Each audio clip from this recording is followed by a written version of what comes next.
वंदन। गुरुदेव गुरुदेव आपकी असीम कृपा से, गुरुदेव आपकी असीम कृपा से जिनेश मुनि श्री बंगाल में विराज रहे हैं, जिनेश मुनि श्री बंगाल में विराज रहे हैं। वे अपने दृढ़ संकल्प और कठोर तप से, वे अपने दृढ़ संकल्प और कठोर तप से जन जन की सार संभाल करते हैं, जन जन की सार संभाल करते हैं। जन जन को प्रेरणा देकर वे उनका मार्गदर्शन करते हैं, उनका मार्गदर्शन करते हैं। क्या बात कहें सहवर्ती मुनि वृंद की, क्या बात कहें सहव्रती मुनि वृंद की, कठोर परिश्रमी परमानंद जी की और मधुर गायक कुणाल मुनि श्री जी की। हम सब के भाग्य खिले हैं, हम सब के भाग्य खिले हैं जो आप पधारे नरेंद्रपुर में आज है, जो आप पधारे नरेंद्रपुर में आज है। हम सब इनके तप और संयम को, हम सब इनके तप और संयम को कोटि कोटि वंदन करते हैं, कोटि कोटि वंदन करते हैं। आज हम सभी वैद परिवार वाले नरेंद्रपुर के निवासी आपका नरेंद्रपुर में अभिनंदन करते हैं और एक गीतिका के माध्यम से अपने भाव को व्यक्त करते हैं।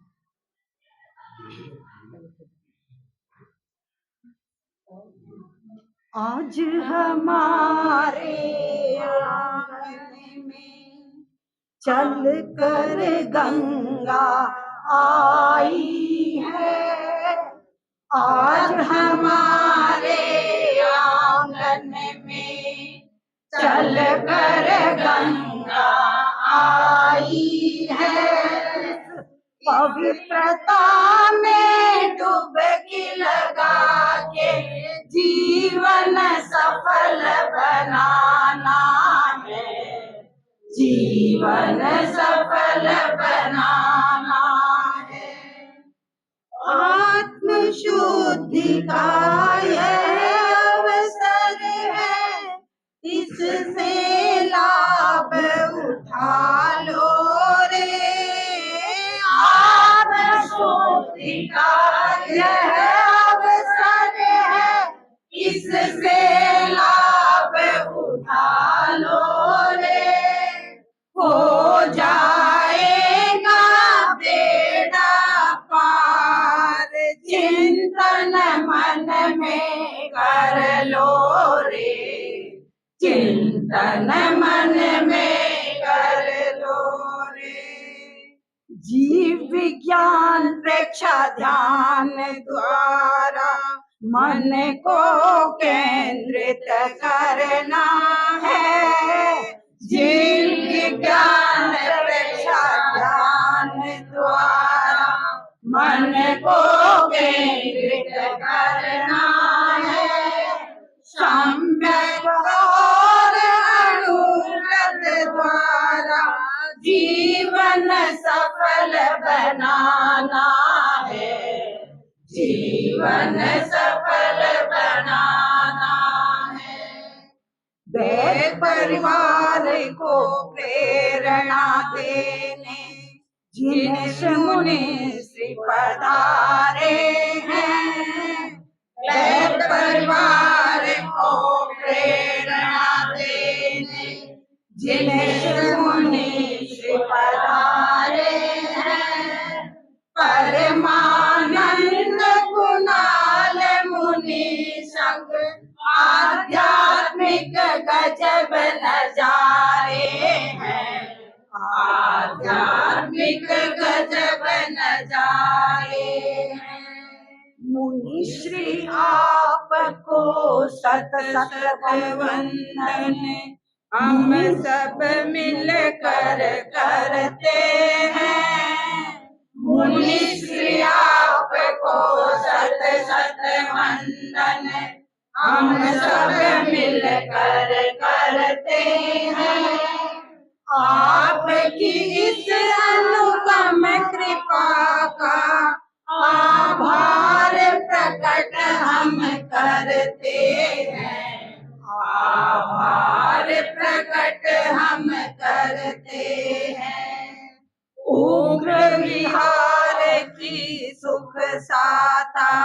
मिलजुल कर हम सब पूछते हैं, उम्र विहार की सुख साता। मिलजुल कर हम सब पूछते हैं, आपके निर्मल हृदय को नमन हम सब करते हैं, नमन हम सब करते हैं। आज हमारे आंगन में चल कर गंगा आई है, इस पवित्रता में डुबकी लगा के जीवन सफल बनाना है, जीवन सफल बनाना है। भगवान महावीर स्वामी के शीतल कोटि से वंदन। योग प्रदान आचार्य श्री महात्मा के शीतल कोटि से वंदन। मुनिविन, उपस्थित धर्म प्रेमी भाई और बहनों,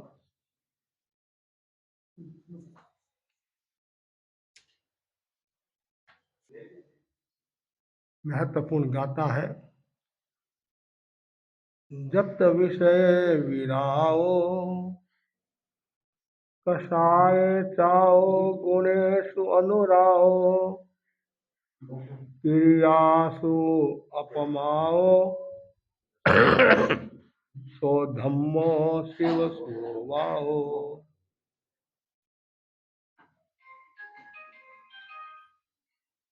आत्मा के अनंत अभ्युदय से साधक को जिन शासन मिला है, ज्ञानी जन भव्य जीवों को भव से पार लगाने के लिए वह आत्मा के विकास के लिए शिव सुख के 4 उपाय बताए। हमारा परम लक्ष्य मोक्ष है। मोक्ष का अर्थ है सर्वथा कर्मों से क्षय हो जाना, कर्मों का अभाव, सब बंधनों से मुक्त हो जाना, परम शांति का अनुभव। जो भव्य आत्मा है उनका एकमात्र लक्ष्य आत्मा के उत्थान का रहता है, आत्मा के कल्याण का रहता है। हर समय मन में उसकी भावना रहती है कि जन्म मरण की परंपरा से मुक्त बनो, शिव सुख को प्राप्त हो। भावना तभी साकार होती है उस मार्ग पर यदि चलता है। एक तो आप भावना भाते हो और साथ में यदि मार्ग पर चलते हो तो वो भावना जल्दी फलित हो जाती है और हमारा लक्ष्य पूर्ण हो जाता है। तो शिव सुख के मोक्ष के 4 उपाय बताए हैं। उनमें पहला उपाय बताया है विषय विकार का त्याग।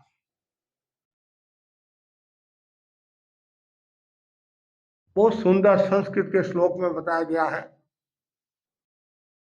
मुक्ति मिच्छसि चेतात विषयान विषवत त्यज, क्षमार्जव दया तोषम सत्यम पीयूष वद भज।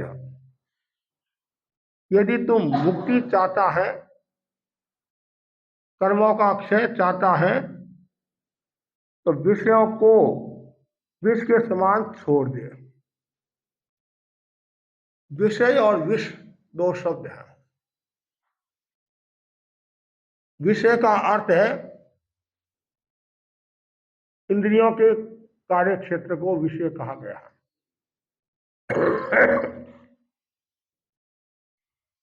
विषय और विष, विष व्यक्ति को एक बार मारता है और विषय रूपी विष जीव को बार बार जन्म मरण कराता रहता है। तो विषय में डूबा हुआ है, विकार में डूबा हुआ है, भोग में डूबा हुआ है, तो आत्मा का कल्याण नहीं कर पाता है। तो देव तुलसी ने भी बहुत सुंदर लिखा है कि इस विषय पंचेंद्रिय ना विषय 40 विकार बना, परिहरिये पल पल शोध बना, मति मंत्र मुनि। साधुओं को सलक्ष्य पूर्वक कहा, 5 इंद्रियों के 23 विषय है और विकार कितने हैं? 240 विकार है। श्रोतेंद्रिय के 12, चक्षुरेंद्रिय के 60, घ्राणेन्द्रिय के 12, रसनेन्द्रिय के 60 और स्पर्श इंद्रिय के 96। ये सब मिलाने से 240 विकार होते हैं। इस सबको समझना जरूरी है और इनको जो समझ लेता है और विषयों के विकार को छोड़ देता है, इसका त्याग कर लेता है, तो परम आनंद की अनुभूति करता है। भोग से कभी तृप्ति नहीं मिलती है। अग्नि है, उसमें आप घी डालते रहोगे तो क्या होगा? और प्रज्वलित होती जाएगी। वैसे विषयों की अग्नि में आप कुछ ऐसे पदार्थ डालते रहेंगे तो वो बढ़ती जाएगी, बढ़ती जाएगी। भोग की जो अग्नि है वो कभी तृप्त नहीं होती है। तृप्त कौन होता है? जो त्याग करता है। त्याग से तृप्ति मिलती है। भोग में तो आपको कितना ही मिलता जाए, कितना ही मिलता जाए, कितना ही मिलता जाए, फिर भी आपका मन संतुष्ट नहीं होगा। यदि आपको पूरी दुनिया मिल जाए, दुनिया का पूरा धन मिल जाए, पूरी दुनिया का मालिक बन जाओ, तो भी आपकी इच्छा पूर्ण नहीं होगी। क्यों? इच्छाओ आकाश समा अनंत किया। इच्छा आकाश के समान अनंत है। जैसे जैसे इच्छाओं का विस्तार होता है, वैसे वैसे व्यक्ति का लोभ बढ़ता है, अहंकार बढ़ता है और वह घर परिवार समाज से दूर हो जाता है। तो भोग से कभी तृप्ति नहीं होती है, त्याग से तृप्ति होती है। जैसे आपने त्याग किया तो एक सीमा में आ गया और संपूर्ण यदि त्याग कर दिया तो बात ही एक विशेष होती है। हर व्यक्ति संपूर्ण उसे त्याग कर नहीं पाता है। हम ये कहते हैं संपूर्ण से त्याग करना तो बहुत बड़ी उपलब्धि है, सर्वोच्च उपलब्धि है और भावना वो भानी चाहिए। लेकिन यदि आप संपूर्ण त्याग नहीं कर सकते हैं तो कम से कम सीमाकरण तो करो। सीमाकरण करने से ही आप अध्यात्म के क्षेत्र में, त्याग के क्षेत्र में आगे बढ़ोगे। यदि आपने सीमा ही नहीं की तो आगे कैसे बढ़ोगे? एक एक बहन के पास 100 साड़ी मिल जाएगी, एक एक भाई के पास में पैंट शर्ट मिल जाएंगे, किसी के पास कुछ मिल जाएगा। सुनने में आता 50-50, 100 किलो सोना। अब क्या काम आता है? वह केवल वो संज्ञा है। हमारी दर्शन में आता नहीं, 10 संज्ञा बताए नहीं, आहार, भय, मैथुन, परिग्रह, क्रोध, मान, माया, लोभ, लोभ, भोग, केवल संज्ञा है। और जिसके पास में जितना ज्यादा भोग होगा उतना ही वो मन से अशांत होगा। हर समय उसके टेंशन रहेगा। 1 ग्राम भी सोना इधर उधर हो गया, टेंशन हो जाएगा। एक चीज भी उधर उधर होगी, टेंशन हो जाएगा। क्यों? भोग में डूबे हुए। इसलिए भगवान ने कहा सीमाकरण करो, सुखी होना हो तो आप भी हमारे से भी ज्यादा होशियार हो, तो सुखी तो होना है। लेकिन एक बार संसार का सुख देख ले, संसार का भोग भोग ले, और फिर बाद में क्या कर लेंगे। कभी कभी भाई लोग भी हमारे को कहते हैं, बहनें भी कहती है, मेरी बहुत इच्छा थी कम से कम एक बार यात्रा करना है, तीर्थ यात्रा करते, बस यात्रा मन पूरा हो गया। कोई कहता मेरा एक बार विदेश की यात्रा करना है। मैंने सिंगापुर का नाम खूब सुना है, थाईलैंड का नाम भी सुना है, अमुक का नाम भी सुना है, और मेरे साथी खूब गए हैं, मेरी भी इच्छा एक बार मेरे मन की इच्छा पूरी कर लो।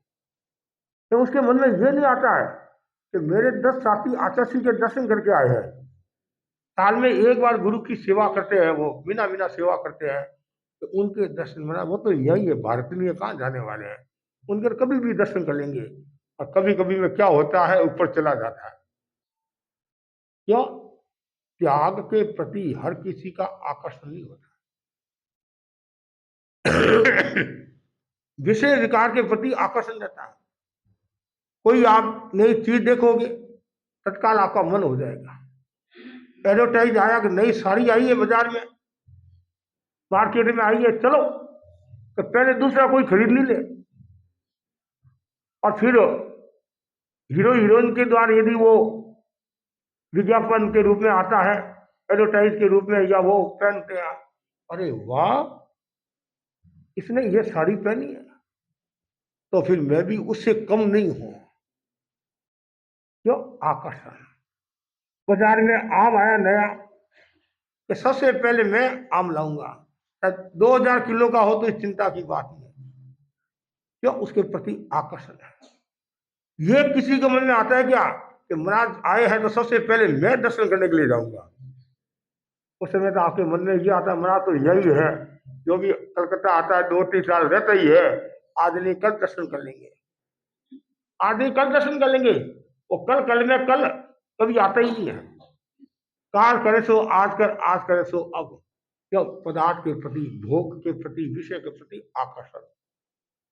त्याग से तृप्ति बढ़ती है, और जितना ज्यादा त्याग होगा उतना ही आपका विकास होगा।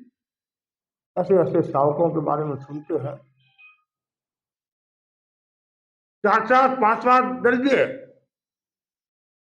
और 4-5 ये क्या कपड़े, और उसमें ये जो सामान्य है, सामान्य है, फिर भी वो संतुष्ट। कितनी आश्चर्य की बात। 5 दर्जे से क्या होता है, 4 दर्जे से क्या होता है। इस सुबह नाश्ता करते तो 15-20 दर्जे लग जाते हैं।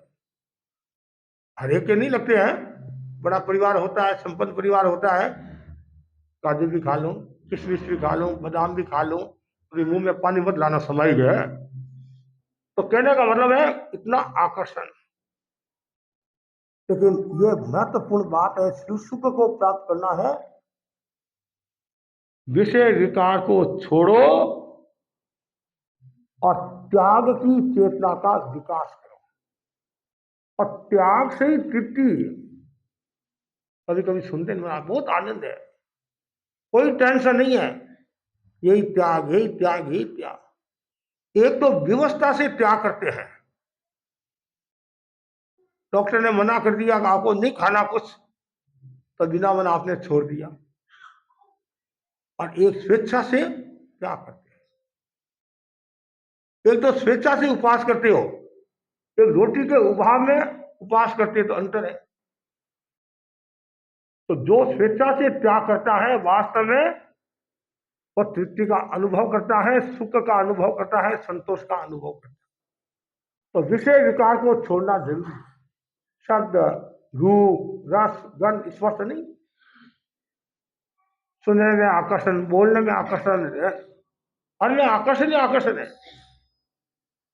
2 व्यक्ति कोई बात करते हैं, तीसरा है तो उसके मन में भी एक आकर्षण पैदा होता है, मैं भी सुनूं, मैं भी बात करूं।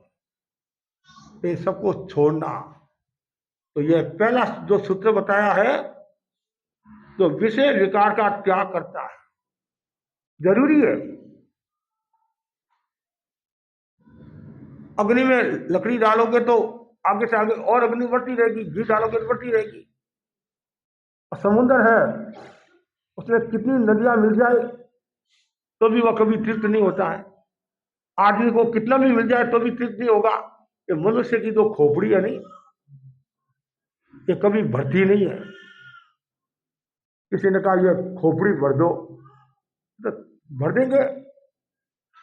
अब बेचारा राजा भर रहा है कर्मचारियों के द्वारा, कुछ भी समझो आप, तो पूरी नहीं हो रही, भर नहीं रही है। राजा ने कहा मेरा खजाना खाली हो जाएगा।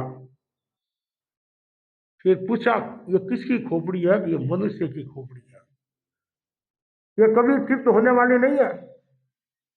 ऐसा कहा जाता नहीं, जवाई को कितना ही दो वो कभी तृप्त होने वाला नहीं है। और जवाई आयोग ये है नहीं, यही रहते एक दो, कितना ही दो तो ही ये कहेंगे मेरे को कुछ मिला ही नहीं। कहते जामा तो 10वां ग्रह, 9 प्रकार के ग्रह बताए, 10वां ग्रह है दवाई।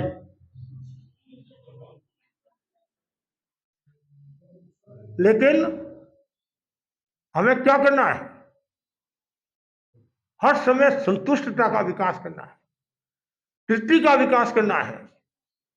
और जितनी ज्यादा तृप्ति होगी उतना ही आनंद आनंद आनंद। ज्यादा आपके पास में सामान है तो उनकी प्रेरणा भी आपको करनी पड़ेगी। क्यों? जीव जंतु न आ जाए। अब जैसे गर्मी का टाइम है, अब गेहूं बाजरी और भी चीजों को देखते ही नहीं देखते हैं तो भाई इल्ली तो नहीं पड़ गई, जीव तो नहीं पड़ गई, ये तो नहीं होगा, ये नहीं होगा। और वो यदि थोड़ा है तो टेंशन नहीं। एक एक घर में यदि 5 5 10 10 20 20 बोरी बाजरी है, गेहूं है, और उसको नहीं संभालेंगे तो क्या होगा? और टेंशन। और कुछ लोग ऐसे होते महाराज, जितनी आवश्यकता है उतना लाए, खत्म हुआ नहीं लाए, ऐसे तो कम होते हैं। कुछ लोगों के संग्रह की वृत्ति होती है और कुछ लोगों को व्यवस्था की दृष्टि से रखना पड़ता है और कुछ लोग अनावश्यक रखते हैं।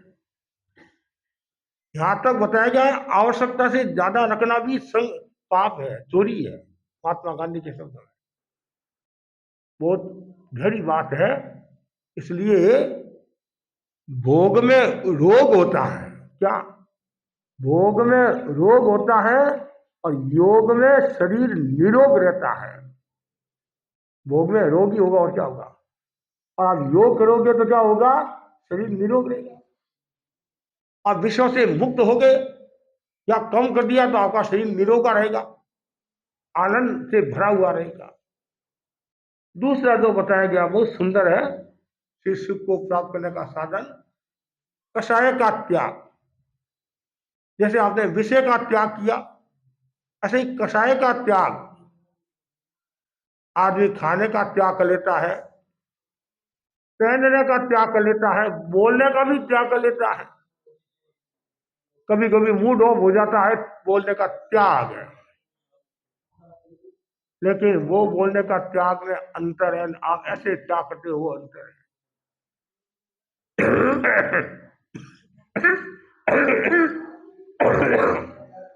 सब त्याग कर सकते आप। कषाय का त्याग हर कोई व्यक्ति नहीं कर सकता, और जिसने कषाय का त्याग कर दिया, संपूर्ण रूप से कषाय पर विजय प्राप्त कर ली, तो क्या होगा? इसी भाव में मोक्ष पदा जाओगे। फिर वापिस आपको जन्म मरण नहीं करना पड़ेगा।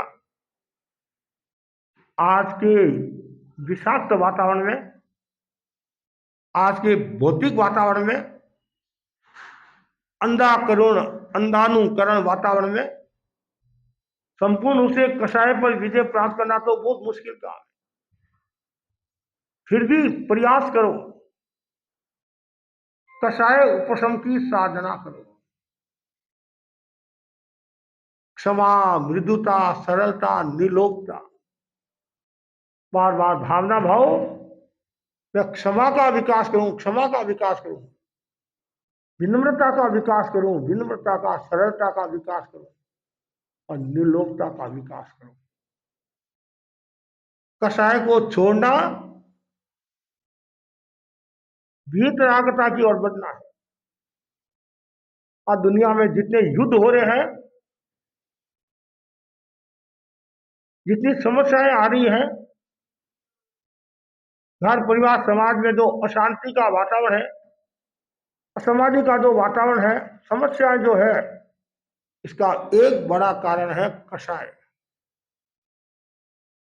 क्रोध के कारण अशांति होती है, अहंकार के कारण युद्ध होते हैं, सत्ता के उन्माद में आकर बड़प्पन और प्रतिस्पर्धा की लड़ाई में अपने आप को सर्वश्रेष्ठ साबित करने के लिए एक देश दूसरे देश को नीचे दिखाता है, युद्ध करता है और निर्दोषी लोग मारे जाते हैं। हमारे को बताया गया महाराज, एक दिन भी यदि युद्ध करता है, करोड़ों करोड़ों नहीं अरबों का नुकसान, समाज व्यवस्था डगमगा जाती है, देश की अर्थव्यवस्था पर असर आता है, घर में अशांति, कब किसके प्राण पंखुड़ी चले जाए पता नहीं चलता। तो युद्ध से कभी शांति नहीं है। कोई व्यक्ति कहता है युद्ध के द्वारा मैं शांति प्राप्त करूंगा, असंभव। शस्त्र के द्वारा कभी भी शांति नहीं मिल सकती है, शास्त्र के द्वारा शांति मिलेगी। शस्त्र और शास्त्र, शास्त्र किसको कहते हैं? आगम। आगम के द्वारा शांति, वार्तालाप के द्वारा शांति प्राप्त होगी। सबसे बड़ा समाधान है वार्ता। जो समस्या है, दोनों देश बैठ गए, तीसरे देश को भी बैठाने की आवश्यकता नहीं है, मध्यस्थता की भी आवश्यकता नहीं है। कभी कभी मध्यस्थता में भी नुकसान हो जाता है। आप सोचते ये मेरा आदमी है, और सोचता मेरा आदमी है, और मेरा तेरा में कभी कभी नुकसान भी हो जाता है। और कभी कभी मध्यस्थता अच्छी भी होती है, वो सब तरह के होते हैं। एक पंचबोध अच्छे होते हैं, वो भाई भतीजावाद को महत्व नहीं देते हैं, जो यथार्थ है, तटस्थ है, पूर्ण समीक्षा करके फिर निर्णय देते हैं। तो हमें क्या करना है? कषाय चेतना, कषाय का त्याग करना है और अकषाय की साधना। वीतराग किसको कहा गया है? अकषायो वीतराग है, दीपिका में लिखा है। जो अकषाई हो गया है वो वीतराग है। कसाई कभी वीतराग नहीं हो सकता है। एक कसाई तो जो बकरों जीवों को मारने वाला, वो तो कभी वीतराग हो ही नहीं सकता है। और एक यह कसाई, क्रोध मान माया लोभ, इसको कसाई बोलते, कसाई। ये भी कभी मोक्ष को प्राप्त नहीं होंगे। मोक्ष को कौन प्राप्त होगा? जो अकसाई हो गया है, संपूर्ण कसाई पर विजय प्राप्त कर लिया है और वीतराग हो गया है, वह मोक्ष में जाएगा। ऐसे वीतराग दो प्रकार के हैं, छद्मस्त और केवली वीतराग। 11वें 12वें गुणस्थान के वीतराग छद्मस्त और 13वें 14वें गुणस्थान के वीतराग केवली। लेकिन जिसने कषाय पर संपूर्ण विजय प्राप्त कर ली है, उपशम नहीं, पूरा क्षय कर लिया है, तो वो मोक्ष को प्राप्त होगा। क्रोध मान माया लोभ वो नुकसान पहुंचाते हैं। क्रोध में आदमी को भान नहीं रहता है, बेभान हो जाता है, मूर्छा में चला जाता है। शारीरिक, मानसिक, भावनात्मक बीमारियों को प्राप्त हो जाता है। कितना नुकसान क्रोध के द्वारा होता है और कितना नुकसान अहंकार के द्वारा होता है। छोटी सी बात को लेकर कितना नुकसान। किसी को 5 लाख रुपया देना है, 10 लाख रुपया देना है, कि तुम्हारा ये झगड़ा सड़ जाएगा। कभी कभी कहते हैं कि मैं मर जाऊंगा, किस बात का 10 लाख दूं, एक पैसा भी नहीं दूंगा। और परिणाम ये आता है 10 लाख या 10 करोड़ 12 करोड़ खर्च हो गए तो भी समाधान नहीं होता। क्यों? अहंकार। ये अहंकार की जो टाटी है, अहंकार से आदमी को दिखना बंद हो जाता है। कहते जन्मांध, मानांध और कामांध अलग अलग से बताए।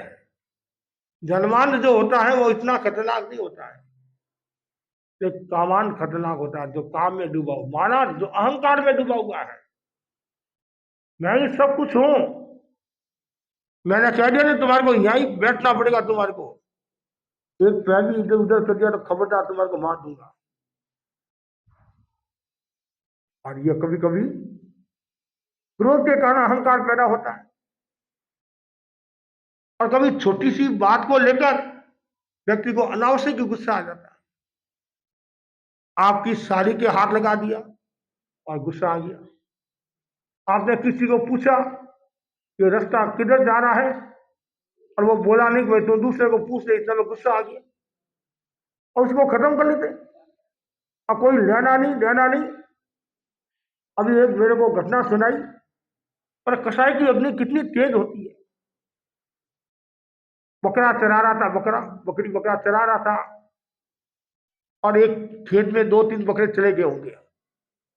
अरंडी काट रहा था, मजदूर आदमी वो काट रहे थे, और वो बेचारा भागता भागता आया कि दूसरे के खेत में बकरे चले, उसको निकाल रहा है। और वो आदमी कह रहा है, भाई साहब मेरी गलती होगी, हाथ जोड़कर कह रहा है मेरी गलती होगी और मैं निकाल रहा हूं।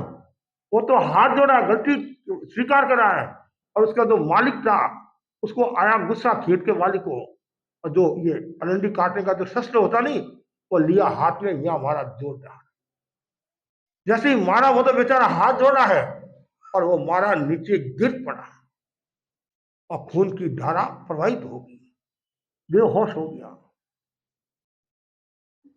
मजदूर भी देखते रहे बेचारे। ब्राह्मण को थोड़ा अहंकार था, और जैसे वो नीचे गिरा बेभान हो गया मूर्छा में, अब वो भी डर गया। तत्काल गाड़ी बुलाई और गाड़ी में बैठा कर उसको हॉस्पिटल लेकर गए। लाखों रुपये तो खर्च हो गए। वो तो सामान्य परिवार बेचारा, उसके पास तो कुछ नहीं। देखो वहां गांव की व्यवस्था है, तो गरीब आदमी होता है तो इमरजेंसी में वो सेव करते हैं, किसी ने 500, 1000, 2000 से देकर और वो पैसे भरे। अभी तक बेचारा कल तक संभव थे वो होश में नहीं आया। सामान्य परिवार, छोटे बच्चे बेचारे के। अब पुलिस आई, ब्राह्मण को लेकर चले गए। जब तक वो स्टेटमेंट नहीं देता है, बिहार नहीं देता, तब तक जो रिमांड का जमानत तो होने वाली नहीं। वो जेल में बैठा, और उसके बेटे आए, मेरे बाप की गलती होगी और का पुलिस वाले ने स्पष्ट बना कर दिया, परिवार वाले ने स्पष्ट बना कर दिया, जब तक वो बयान नहीं देगा तब तक कुछ होने वाला नहीं। तो छोटी सी सावधानी नहीं रखी, छोटी सी असावधानी, क्रोध क्षणजीवी और परिणाम चिरंजीवी की जो हम बात करते हैं। अब देख लो तो क्यों हुआ क्रोध और अहंकार। मेरे खेत में बकरा कैसे आ गया? अरे आ गया तो आ गया, क्या फर्क पड़ा? अरे वो बकरा को क्या पता ये तुम्हारा खेत है किसका खेत है? छोटे बच्चे हैं, कभी इस घर में खेल रहे हैं, उस घर में खेल रहे हैं, उनको क्या पता। लेकिन जब अहंकार आता है, ये अहंकार बड़ा खतरनाक होता है। इसलिए ऐसी माया और लोभ में भी आदमी न जाने कितना नुकसान कर लेता है। तो शीर्ष को प्राप्त करना है तो कषाय का त्याग करो। और तीसरा जो सूत्र बताया है बहुत सुंदर है, गुणानुराग, गुण अनुराग, गुणानुराग। एक दूसरे के प्रति अहोभाव रखना बहुत मुश्किल काम है, कहना तो सरल है। मन में ईर्ष्या का भाव आ जाता है, प्रतिशोध का भाव आ जाता है। कोई किसी का नाम लेता है तो हर कोई सहन भी नहीं कर पाता है, इसका ही बार बार क्यों नाम आता है। उस समय ये सोचना चाहिए कि मेरे घर के लिए गौरव की बात है, समाज के लिए गौरव की बात है, देश के लिए गौरव की बात है। आज यदि देश का बड़ा आदमी देश के लिए कार्य करता तो देश के लिए गौरव की बात हुई, लेकिन बड़ा कठिन काम है। गुणानुराग का विकास करने वाला व्यक्ति, प्रमोद भावना रखने वाला व्यक्ति शीर्ष सुख को प्राप्त होता है।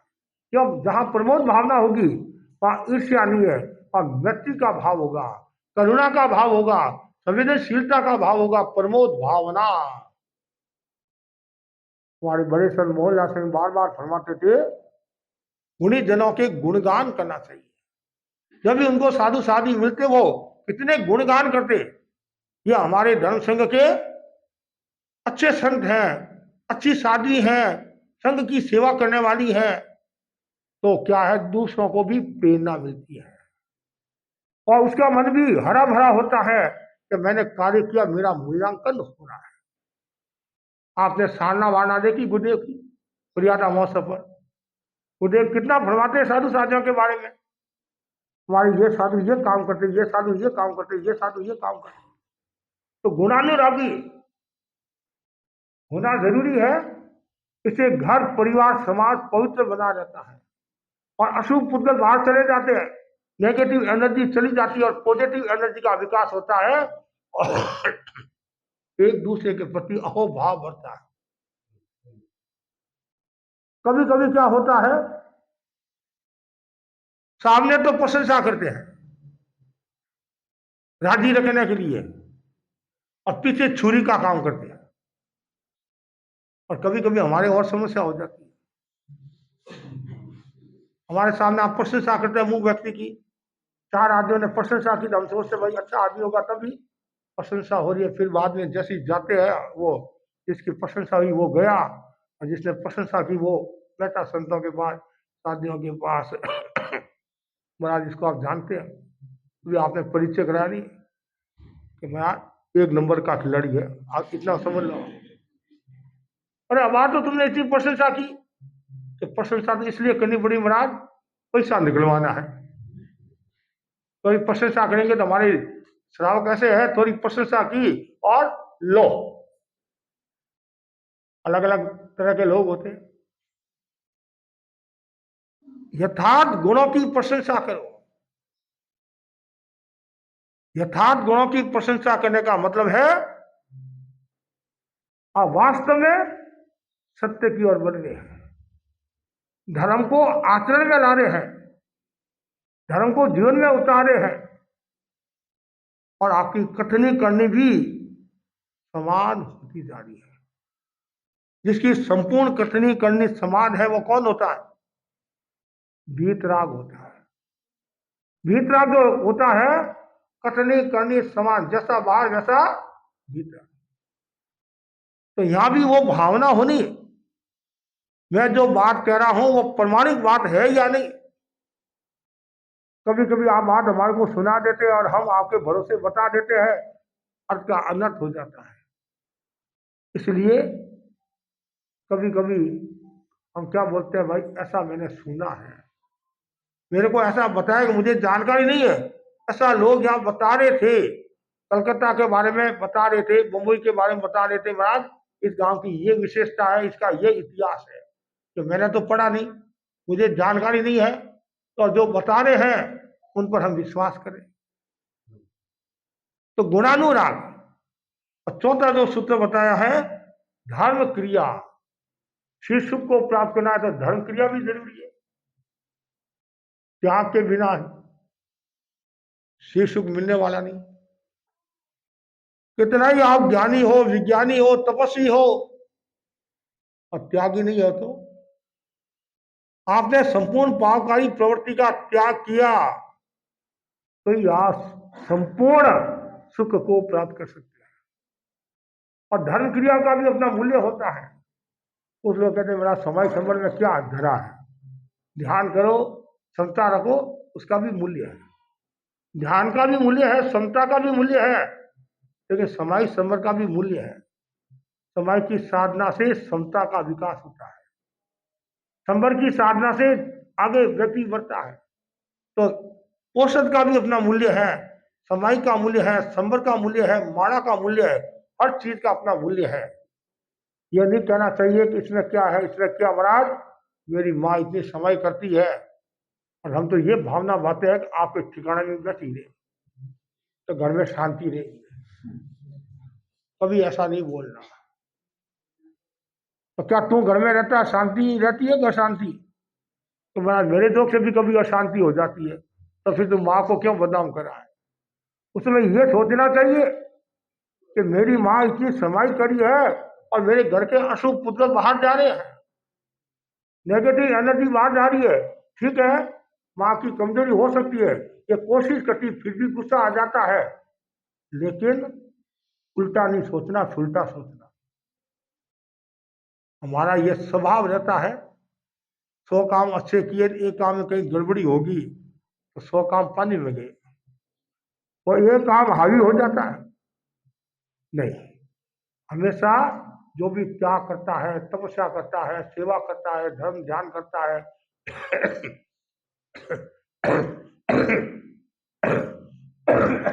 समय संबर करता है, सबका अपना मूल्य होता है। तो बस इतना ही मैं आपको कहना चाहता हूं, जितने भी यहाँ भाई बहन बैठे हैं, यदि आप अपनी आत्मा का विकास चाहते हो, शिव सुख मतलब मोक्ष को प्राप्त करना चाहते हैं, तो ये 4 बातों की साधना करो। पहला क्या? विषय विकार का त्याग करो, कषाय का त्याग करो, गुणानुरागी बनो, धर्म क्रिया करो, और धर्म क्रिया में सजगता, हर पल हर क्षण सजग रहना, कहीं मेरे प्रमाद हावी ना हो जाए, आलस हावी ना हो जाए, कि प्रमाद भी खतरनाक है, आलस भी खतरनाक। और यदि व्यक्ति प्रमाद में डूबा हुआ है, नरक और निगोद में चला जाता है, आलस में डूबा है तो दुर्गति को प्राप्त हो जाता है। इसलिए मुझे सजग रहकर धर्म क्रिया करना है और आत्मा का विकास करना है। तो बस सभी भाई बहनों के प्रति आध्यात्मिक मंगल कामना करता हूँ, और सब उन्नत अवस्था को प्राप्त हो और सद गति को प्राप्त हो। उसके लिए 4 सूत्रों की साधना करते रहे, आराधना करते रहे। इसी आशा के साथ ओम आराम। आज हम नरेंद्रपुर आए हैं। जैसे मैंने सुबह भी बताया था, 5 भाइयों का यह परिवार श्रद्धा भक्ति से ओतप्रोत सेवा भी करता है, श्रद्धा भी रखता है, तपस्या भी करता है, व्याख्यान वाणी भी सुनता है। और हमारे खीमराज जी थोड़े अस्वस्थ हो गए, तो आज भी मन में उत्साह है। ऐसे रोजाना चेहरे पर प्रसन्नता रहती है, लेकिन आज कुछ अतिरिक्त है। क्यों? आज महाराज पधारे हैं। और जिनको महाराज से लगाव होता है उनको खुशी होती है, जिनको महाराज से लगाव नहीं होता, नहीं ठीक है, महाराज पधारे, हासा दे दे दे। जिनको लगाव, लगाव और अलगाव, लेकिन गांधी जन कहते हैं लगाव और अलगाव दोनों में सम रहता है, उसके समय होती है, उसके समय। लेकिन धर्म में जिसका लगाव होता है उसका एक अलग मूल्य होता है। तो ये 5 भाई का परिवार, शिवराज जी, मोर्तनमल जी, बाबूलाल जी और जुगराज जी और हेमराज जी, फिर बेटे, पोते, बेटियां, जमाई, जमाई को भी याद करना जरूरी है। हाँ, जमाई और द्वैता, सगे संबंधी और भी आसपास के लोग आए हैं। तो सबके प्रति आध्यात्मिक मंगल कामना करता हूँ, और खूब अध्यात्म के क्षेत्र में आगे बढ़ते रहे, जिन शासन की प्रभावना करते रहे, और देव गुरु धर्म के प्रति अटूट आस्था रखे, और सब सावधिक प्रवृत्तियों से भी मुक्त हो। ये सब भावना मतलब सावधिक प्रवृत्तियों से भी दूर रहने की कोशिश करें, और जितना हो सके धर्म ध्यान करते रहे और आत्मा की आराधना करते रहे। इसी आशा के साथ ओम आराम। आराध्य के श्री चरणों में वंदन।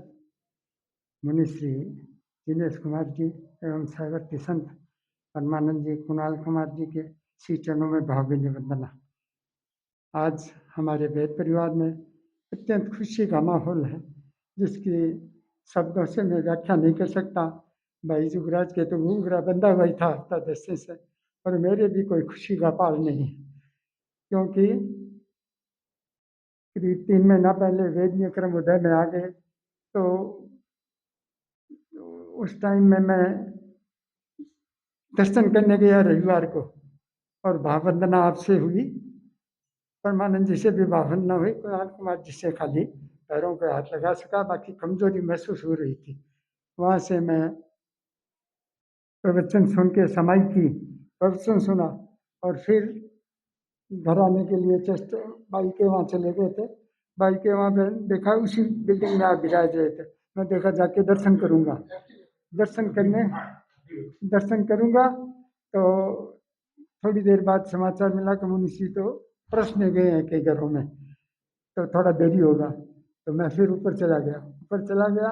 मन में यह भावना थी कि मुनीषी की नज़र नहीं पड़ी मेरे ऊपर, मैं बस। और फिर दूसरी फिर थोड़ी देर बाद नीचे आया तो सोफा पे बैठ गया नीचे कम्युनिटी में, और देखा कि मुनीषी का दर्शन करके फिर जाऊंगा। इतने में बाई आई लक्ष्मी, ये बोली कि जा चल रहे हैं, गाड़ी आ गई। तो इनके साथ आ गया, और रात को अच्छी तरह नींद आई है, नहीं कि 5 बजे तक नींद आई, और सुबह उठा तो उठा नहीं जाता, सारे शरीर के अवयव एकदम एक साथ ऑफ हो गए। क्या हुआ बेटा? और उसके लक्षण महसूस होते हैं, हम समझ नहीं सकते। ड्राइवर के साथ कुछ झमेला हुआ, ड्राइवर पहले वहाँ मोड़ पे छोड़ने लगा हमको, फिर एक्टिविटी आने के बाद बाहर छोड़ने लगा, फिर हम बोला हमको जगह से तो पूछो, जो लेना है ले लो। तो फिर उसको जो भी देना दिया, वो जो दिया वो हम पकड़ में डाले, उसकी तरफ देखा भी नहीं, और दर्शन हो गए। तो मैं व्याख्यान सुन लिया, चले गए। और नीति का योग वेदनीय क्रम उदय में आते हैं, वो आएंगे, लेकिन सातावेदनीय भी बहुत का ऐसा परिवार मुझे मिला जिस, और देवगुरु धर्म के प्रताप से मनोबल में कोई कमी नहीं रही। जाने से पहले मैं लड़के को कह दिया, देखो पहले प्राइवेट डॉक्टर आया, बुलाया 5-6 बजे ही, तो टेस्टिंग लिखी, टेस्टिंग लिखने के बाद में रिपोर्ट आ गई। वो फिर बोला रिस्क लेना नहीं चाहते, एक बार हॉस्पिटलाइज करना होगा, 1-2 टेस्टिंग वहीं होगी। तो जतन बोला कि टेस्टिंग वहीं कराना होगा। तो टेस्टिंग कराने के लिए मैं टेस्टिंग कराने के लिए तो जा रहा हूँ, लेकिन यदि रिपोर्ट सही है सब चीज़ों की, और इलाज में आसामान लगो, तो मुझे हॉस्पिटल भर्ती करना, नहीं तो मुझे हॉस्पिटल नहीं जाना है। मैं समाधि में, हमको घर पे इलाज कराओ, जो भी कराना इलाज, समाधि में रहना चाहता हूँ मैं। उसके बाद वो हॉस्पिटल में चक्कर पड़ गया, कोर्स दिया 10 दिन का, ऐसे करते करते 15-20 दिन वहाँ निकल गए। कोई मूवमेंट नहीं, कोई चैतन्यता नहीं शरीर में, चैतन्यता पूरी शरीर में है। कोई जो हाथ लगाएगा तो हमको मालूम पड़ता है ये हाथ है, लेकिन और कोई नहीं। उसके बाद जिसमें चला, उसके बाद मैं जब स्वाध्याय, ध्यान और अपना प्रयोग करना, इसमें लगे रहे। और आपको भी दर्शन जब भाई से अवगत करवाया दर्शन के वंदना का अर्थ किया, तो आपने बोला मनोबल रखो, ठीक हो जाओगे। तो मेरा संबल और बढ़ गया, और आज पूरी तरह स्वस्थ हो गया हूँ मैं आपके दर्शन पा करके। और